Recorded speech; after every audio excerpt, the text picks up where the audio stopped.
Felix from Fulshire has some flashing frustration. Well, he's had many troubles with his new home, Tom.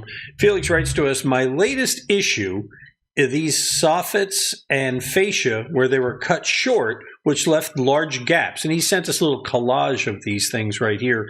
You can see examples of it. So it's not just one. It's all over the house. He says the builder used flashing installed over the shingles and Hardie board. Does this look right to you? And what would you recommend Felix do, Tom?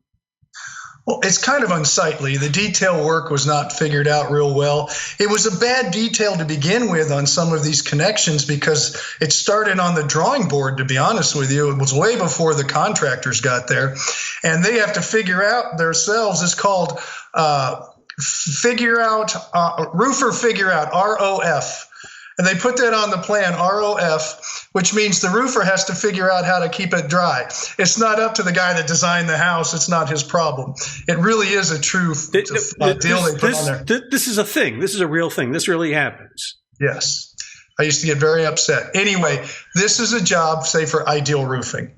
They're going to come out, assess the situation. They are going to have to make custom flashing. They might have to pull the siding back and the shingles back, replace some of the wood. The wood is not waterproof, but you want a nice looking detail. Then they have to flash it all.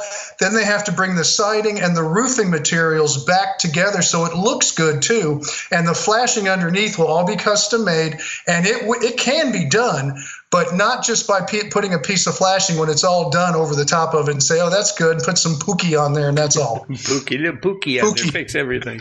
All right. Yes. So avoid the pookie. Instead, visit HomeShowRadio.com and fill out the Ask Tom form. There's a button right there in the middle of the homepage. Click on it. It says Ask Tom. Fill it out, send it in, and we'll answer it in one of our videos just like this one. You'll find them on our YouTube channel, our Facebook page, and we post a new one every day at HomeShowRadio.com.